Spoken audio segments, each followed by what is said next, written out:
মিধা যে মামলাটা ফাইল করেছে সেই মামলাটা আসলে একটা ভেরি ইউনিক কেস।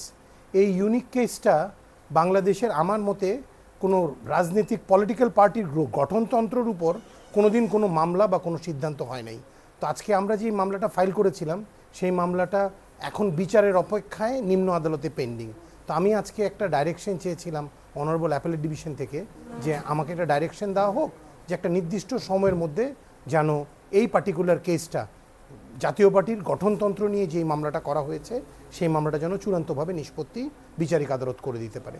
তো মাননীয় আদালত আমাদের কথা শুনে যখন দেখলেন যে ম্যাটারটা হাইকোর্টে পেন্ডিং, তখন আমাদের বললেন যে যেই প্রেয়ারটা আজকে আমি আপিল বিভাগে করলাম সেই প্রেয়ারটাই যেন আমি হাইকোর্ট বিভাগে করি, এবং এরকম একটা ডাইরেকশন কোর্টের কাছে চাই যে কোর্ট যেন একটা নির্দিষ্ট সময়ের মধ্যে জাতীয় পার্টির গঠনতন্ত্র এবং গঠনতন্ত্র বহির্ভূত কাজগুলোর ব্যাপারে বিচারিক সিদ্ধান্তটা তাড়াতাড়ি দিয়ে দেয়। কিন্তু হাইকোর্টে তো একটা রুল জারি আছে। জি, তো সেটা কি হবে? সেটা আমি চেয়েছিলাম, যেমন এর আগের বার যখন আমরা আপনাদের মনে আছে বা পাঠকদের মনে থাকবে যে আগেই এর উপর একটা রুল ছিল, সেই রুলের পর আমরা চেম্বার জাজে গিয়েছিলাম, সেখান থেকে আমরা স্টে পাই এবং অ্যাপেলেট ডিভিশন হাইকোর্টের ওই রুলটা আগের বারই নিষ্পত্তি করে। আমরা যখন সেকেন্ড টার্মে ওরা আসে, এটাকেও আমি সেম আগের মতন নিষ্পত্তি চেয়েছিলাম, কিন্তু অনারেবল হাইকোর্ট অ্যাপেলেট ডিভিশন আজকে আমার এই প্রেয়ারটাকে গ্র্যান্ট করেন নাই। ওনারা বললো না, ঠিক আছে, আপনার প্রেয়ারটাই হাইকোর্টে করেন, হাইকোর্টে এটা তাড়াতাড়ি নিষ্পত্তি করে দেওয়ার আমরা অর্ডার দিয়ে দিচ্ছি। কিন্তু এটা তো কোনো টাইম ফিক্স করে দেন না, টাইম ফিক্স করে দেয় না, কিন্তু আমাদের প্রেয়ারটা এরকম, আমরা এটা খুব অল্প সময়ের মধ্যেই জিনিসটা শেষ করতে পারবো ইনশাআল্লাহ। আর আপনি বারবার বিচারিক আদালতেই কেন এটা যাওয়ার আপনার যুক্তি কি? আমার দেখেন, একটা কেস যেখানে ফাইল করেছি সেখানে আমি কিছু ইস্যু নিয়ে ফাইল করেছি, আর বিচারিক আদালতেই তো ওই ইস্যুগুলোকে ডিটারমাইন করবে। আমি নিম্ন আদালতে মামলা পেন্ডিং রেখে এটার ছোট্ট ছোট্ট বিষয় উচ্চ আদালতে ডিটারমাইন্ড হবে, এটা তো আর রাইট প্রেয়ার না।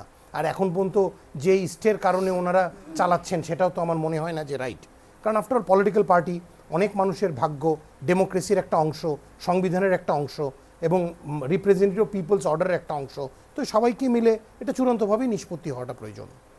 আপনি বলছিলেন যে এই ধরনের কোন মামলা আগে হয়নি। না, মানে এটা আমি এটা একেবারে আপনাকে রাইট এই ধরনের মামলা বাংলাদেশে কোনো মেজর পলিটিক্যাল পার্টির, এখানে কিন্তু পলিটিক্যাল পার্টি দুই রকম হয়, একটা হচ্ছে মেজর পলিটিক্যাল পার্টি আর একটা হচ্ছে রেজিস্টার্ড পলিটিক্যাল পার্টি। কোনো মেজর পলিটিক্যাল পার্টির গঠনতন্ত্র নিয়ে মামলা বাংলাদেশে সেকেন্ড হয় নাই 53 বছর বয়সে। যদিও 1981-82 সনে একবার আওয়ামী লীগের গঠনতন্ত্র নিয়ে মামলা করার একটা প্রবণতা ছিল, যেটা আমি কিছু সিনিয়রের কাছ থেকে শুনছিলাম, কিন্তু আলটিমেটলি ওটাও হয় নাই। সো যখন এইখানে বাংলাদেশের একটা মেজর পলিটিক্যাল পার্টি যারা 10 বছর রাইটলি রংলি দেশে শাসন করেছেন, তাদের আসলে ওদের গঠনতন্ত্রটা একটু বিচার করার প্রয়োজন আছে।